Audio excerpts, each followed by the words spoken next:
पैर के द्वारा है ना पहाड़ की यात्रा करनी है, ठीक है ना, शिखर की यात्रा करनी है, वो भी माताओं बहनों ने किया है। ऐसे सैकड़ों हजारों उदाहरण हमारे पास है। कल्पना चावला जी से लेके तमाम ढेरों उदाहरण हमारे पास है। बहुत ही विशिष्ट अद्भुत क्षण हमारे साथ हमारे बीच में है, जो एक विशिष्ट मुख्य अतिथि के रूप में हमारे बीच में है। आज इस समारोह के मुख्य अतिथि श्रीमती जसविंदर कौर आजमानी मलिक जी। इनका भी एक छोटा सा संक्षिप्त परिचय, क्योंकि मैम को थोड़ा लेट हो रहा है जाना, तो एकदम शॉर्ट परिचय में रखना चाहूंगी कि ma'am has completed BA LLB MA LLM PJMC और मैम की जुडिशियल सर्विसेज की शुरुआत तो सन 2015 में दुर्ग जिले से 7 एडिशनल जज to the court of 1 civil जज क्लास 2 से हुई। इसके बाद दिल्ली राजघरा एवं फैसलिया जिलों में भी कार्यभार संभालते हुए सन 2021 से बेमेतरा जिले में सचिव जिला विधिक सेवक प्राधिकरण के पद पर कार्यरत है। और पिछले माह भी मैम का यहाँ आना हुआ था और मैम ने इतना प्रैक्टिकल जो भी बातचीत बच्चों के साथ यहाँ की थी वो इतनी ज्यादा प्रेरणादायी और इतनी यूजफुल रही थी। तो इस अवसर पर मैम का यहाँ आना हमारे लिए गौरव की बात है, महाविद्यालय के लिए। तो आपकी खूब जोरदार तालियों के बीच मैम का स्वागत है।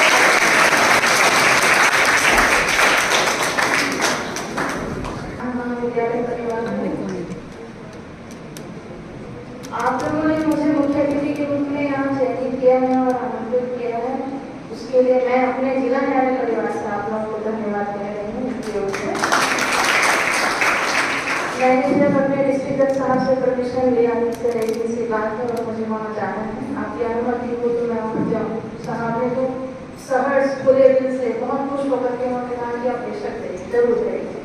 ये अवसर है और जिला विधिक सेवा प्राधिकरण के लिए भी बहुत अच्छा अवसर है कि वहाँ आप एक बार आपको फिर से बुलाया जा रहा है। उनको बहुत अच्छा लगा, तो उनका संदेश आप तक मैं पहुँचा रही हूँ। उनको बहुत खुशी हुई। अब आते हैं अंतर्राष्ट्रीय महिला दिवस के अवसर पर।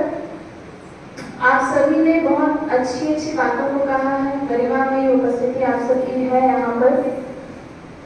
हम सब अपने जीवन के ऐसे पड़ाव में हैं जहां हम अब बच्चे नहीं रह गए। एटलीस्ट जितने स्टूडेंट्स हैं यहाँ 25 साल प्लस के तो होंगे ही। मैं यहाँ तो सब जितने उपस्थित इनको ये तो खैर अपनी लाइफ मैच्योर है ही बहुत हद तक। मैं आपके पर्सपेक्टिव से सारी बातों को कहना चाहूँगी, क्योंकि आपके लिए बहुत लंबा समय है अपने जीवन को एक्सप्लोर करने के लिए। आज यदि आप अपनी नींव को अच्छा कर लेंगे ना, आप और आपका परिवार जो आने वाला समय है, जो जनरेशन है, वो भी सुदृढ़ समाज की व्यवस्था का एक अंग होंगे। अलका मैडम ने, कौशल्या मैडम ने, अनामिका मैडम ने, शशि जी ने और डॉक्टर खुशबू मैडम ने, मृदु मैडम ने, इन सब ने बहुत अच्छी अच्छी बातों को आप सबके सामने रखा है। मैं पाटिल जी के लिए उनका स्पेशल थैंक यू करूँगी, सतरूपा मैडम का, कि उन्होंने हिम्मत किया। अब मैं यहाँ आप लोग निवेदन कर रहा हूँ मैडम, अगर आप लोग छत्तीसगढ़ी में बोलना सहज लगते ना तो जरूर बोला करो। सहज करवाने अपन बात बात पहुँचाना है। भाषा माध्यम होते, भाव भी माध्यम होते। आप जो भाव से बोलूँ ना, वो भाव आगे जो मन के मन बैठे हैं ना, वो मन तक जरूर पहुँचे। ठीक है,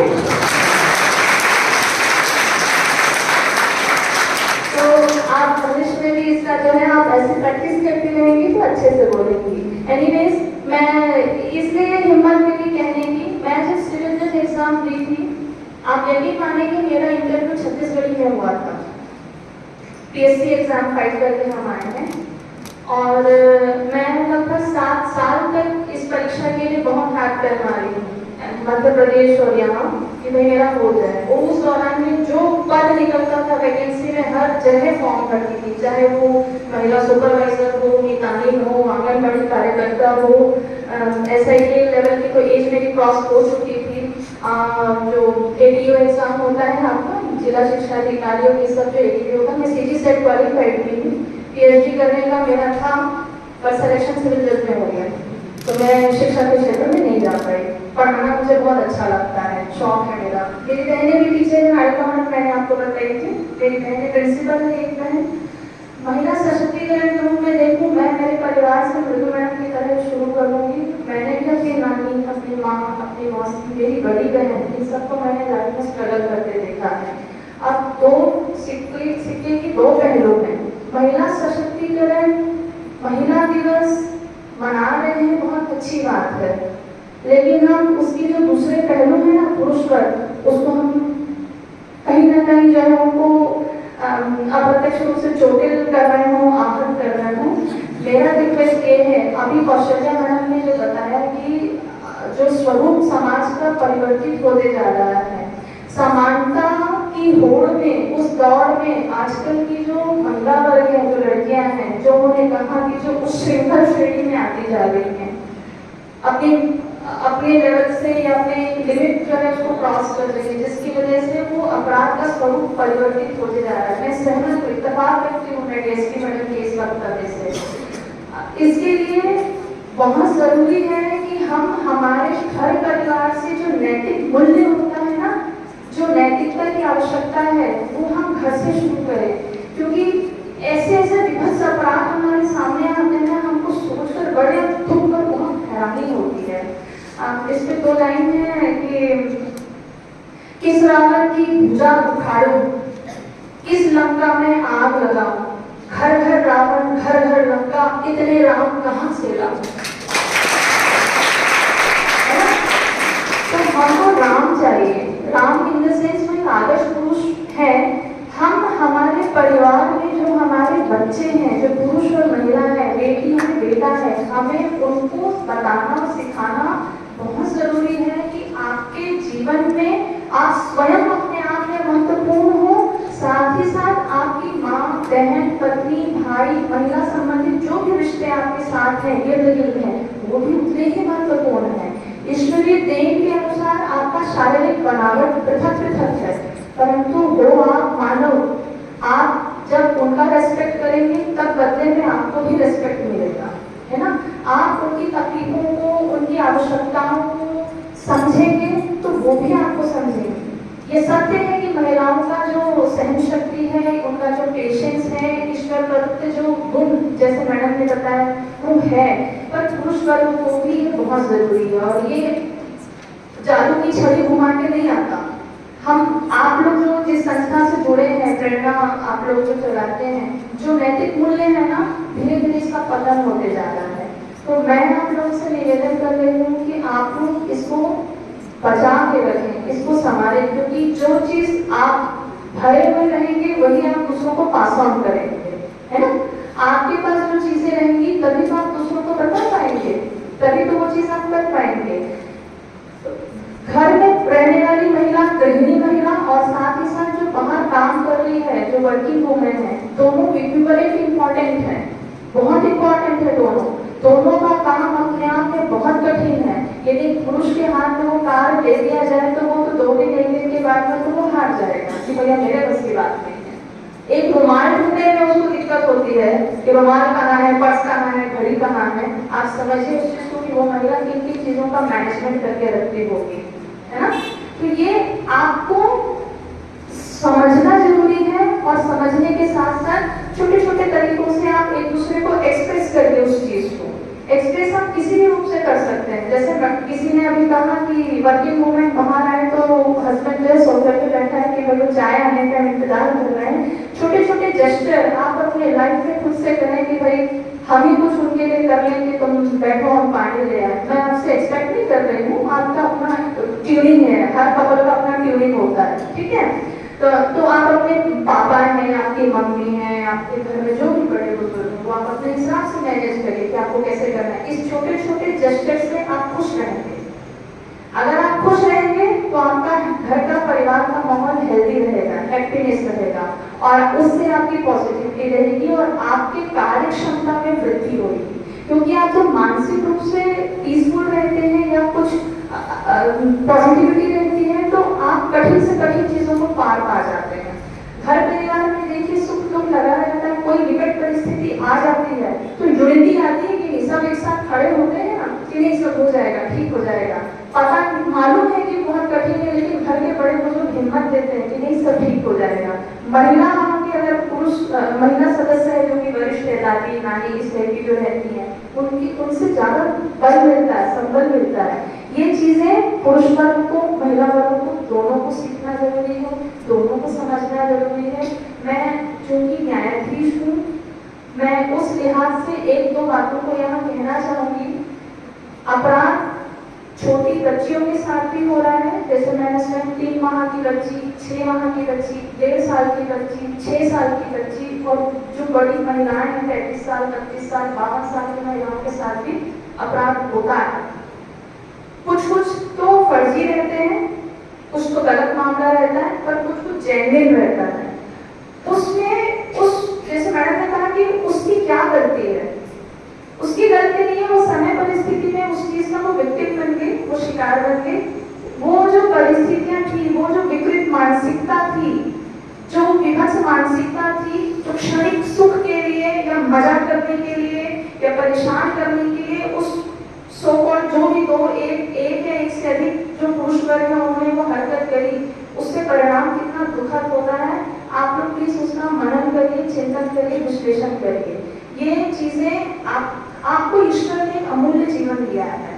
आपको अपने लाइफ में आप जो कर सकते हैं, धीरे धीरे आप अपनी क्षमता बढ़ाइए, कैपेसिटी बढ़ाइए। सबकी अपनी कैपेसिटी होती है। जो बेस्ट आप अपने लाइफ में कर सकते हैं और आपके इस समाज से, इस दुनिया के चले जाने के बाद जो बातें पीछे रह जाएंगी, जो याद करेंगे लोग, आप उस पर चिंतन करिए कि मुझे क्या करना है और क्या नहीं करना है। क्योंकि आपके जाने के बाद पता नहीं कौन आपको याद करेगा और कौन आपको याद नहीं करेगा। किस रीति में आप अपने स्वयं का स्मरण छोड़ना चाहते हैं समाज में, ये आप तय करेंगे, है ना। जैसे अभी मैडम ने कहा कि मैं पिछली बार आई थी और उसके बाद आप लोगों को जो भी चीजें हमने कहा, जो बात की, वो आपको याद है, आपको अच्छी लगी, तो मेरे लिए हर्ष की बात है कि मैं कुछ तो आपके पीछे छोड़ के गई जो आपको अच्छा लगा, है ना। जैसे कि यहाँ पे इतनी अच्छी अच्छी हस्तियां बैठी हैं, ये भी अपने जीवन में, अपने लाइफ में समाज के लिए कुछ कर रही हैं। कोई तो होगा जो इनको याद करेगा, कुछ तो उनके लाइफ में पर्पस होगा। आप भी अपने लाइफ में पर्पस को ढूंढिए, है ना, वो जरूरी है। तो लक्ष्य के पीछे कभी विचलित न जीवन लक्ष्य हो, जब तक रहे ये प्राण तन में पुण्य का पक्ष हो। इसको ध्यान रखेंगे आप लोग। और हम महिलाएं, आप किसी से भी कमतर नहीं है। आप तो सबसे पहले अपने जीवन में सेल्फ लव सीखिए, सेल्फ रेस्पेक्ट सीखिए, स्वयं को प्यार करना सीखिए, स्वयं की इज्जत करना सीखिए। जब तक आप स्वयं को प्यार नहीं करेंगे, स्वयं की इज्जत नहीं करेंगे, कोई आपको इज्जत नहीं देगा। आप कहीं कम नहीं है, कहीं भी आप अपने आप को मूल्यांकित नहीं करके, पर वो बैलेंस एक बना करके रखिए। क्योंकि अभी सर्वतोवर्जीय कहते हैं, आपका ये सेल्फ लव और सेल्फ रिस्पेक्ट यदि 1 डिग्री भी बढ़ा तो वो घमंड की श्रेणी में आ जाएगा, उद्दंडता की श्रेणी में आ जाएगा। ये आपको तय करना है। जिस प्रकार मैं इनसे कह रही हूँ कि आपको तय करना है, ठीक उसी प्रकार ये आपको भी तय करना है। बराबर होना चाहिए। कुछ भी ऊपर और नीचे हुआ तो फिर पहिया जो है, फिर वो गाड़ी जो वाहन चलनी है, पारिवारिक हो, व्यक्तिगत हो, सामाजिक हो, वो गड़बड़ा जाएगा। ये इन सारी चीजों का विश्लेषण आप तब सीख पाएंगे, समझ पाएंगे जब आपके जीवन में आपको एक्सपोजर मिलते जाएगा। एक्सपोजर आपको तब मिलेगा जब आप नई नई अपॉर्चुनिटीज को तलाशेंगे। नई नई अपॉर्चुनिटीज को तलाशने के लिए आपका ये जो दिमाग है ना, ये खुला होना चाहिए। खुला होना चाहिए हर प्रकार की अच्छी विचारधाराओं को सुनने, देखने, पढ़ने, समझने और उसको आत्मसात करने के लिए। अच्छी अच्छी किताबों को पढ़िए, अच्छे लोगों के साथ मिलिए, उनसे बातें करिए, उनके दृष्टिकोण को सुनिए, समझिए। आप भी अपने दृष्टिकोण को उन्नत करिए, डेवलप करिए, तभी तो आपकी विचारधारा बदल पाएगी। तभी तो ये वास्तव में महिला दिवस और अंतर्राष्ट्रीय महिला दिवस जो मना रहे हैं या महिला सशक्तिकरण की जो बात कर रहे हैं, वो जो है वो सार्थक हो पाएगा।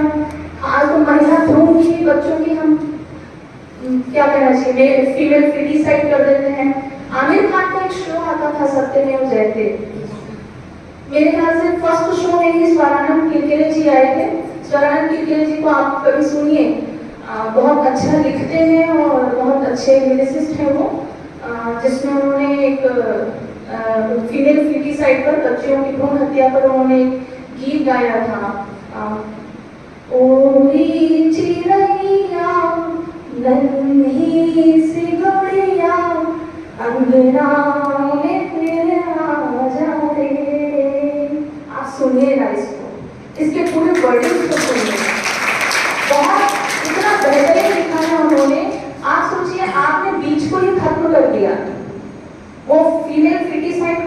खत्म कर दिया। आपके पॉपुलेशन में आपका जो डेमोग्राफी होना है सोसाइटी का, वो फीमेल फीमेसाइड खत्म है। भाई जननी तो वही है, आप पुरुष यदि पैदा हुए हैं तो वही तो है ना उत्पत्ति की श्रेणी, आप उसको ही खत्म करते जाएंगे तो कहाँ से हो पाएगा। ये आई विकृत मानसिकता, इसको आपको बदलना जरूरी है। घर में बेटी आए लक्ष्मी आए, अभी किसी ने कहा बहू आए लक्ष्मी आए, ये एक का दृष्टिकोण है, कईयों का दृष्टिकोण इसका विपरीत है। आप लोगों की जवाबदारी है कि हम ऐसे लोगों के दृष्टिकोण को परिवर्तित करें, और ये परिवर्तित आप तब कर पाएंगे जब आप स्वयं अपने दृष्टिकोण को डेवलप कर पाएंगे। आप लोगों की जवाबदारी है, क्योंकि आप यंग जनरेशन है ना, आप लोग यंग जनरेशन है, आप लोगों के पास एम्पल एनर्जी है, आप लोग बहुत एक्टिव हैं, बहुत बेस्ट बच्चे हैं, स्पेसिफिकली बीएड के स्टूडेंट्स हैं, तो आप लोग इसको पास ऑन करिए। I request all of you to be a channel, a bridge for all this things. आप लोग इसको जब तक बढ़ाएंगे नहीं ना तब तक ये बढ़ेगा नहीं, और ऐसे ही समाज की जो व्यवस्था है ना ये सुधर पाएगी, और हम महिलाओं की सुरक्षा, हमारे लिए जो कानून बने हैं इसका जो है सही रूप से पालन हो पाएगा। मैं महिलाओं की जो भारतीय सामाजिक ताना बाना है हमारा, उसकी जो इच्छा होती है, एम्बिशन होती है, या तो परिवार से लड़ करके अपने एम्बिशन को पाती हैं, या परिवार वाले उसका सपोर्ट करते हैं तब वो एम्बिशन को पाती हैं। आप लोगों के आसपास यदि कभी ऐसा हो तो आप उसकी मनस्थिति को समझिए। शिवमंगल सिंह सुमन जी की एक कविता है, जिस प्रकार एक पंछी को हम पिंजरे में कैद कर देते हैं तो उस पंछी की मनोदशा क्या होती है, वो उड़ना चाहता है, वो खुली हवा में जाना चाहता है वो पंछी, ठीक है, वो चुन चुन के दाने अपने पसंद से खाना चाहता है, भले उसको कड़वी नीम की जो निगोरी है वो मिले या कुछ और मिले। सोने की कटोरी में गेहूं के दाने वो नहीं खाना चाहता, सोने के पिंजरे में वो नहीं रहना चाहता, वो खुले आसमान में उड़ना चाहता है। ठीक यही भावनाएं जो है ना एक लड़की की, एक महिला की होती है। जितना मुझे याद है मैं कोशिश करती हूँ और उसके बाद मैं अपने वाणी को विराम दूंगी।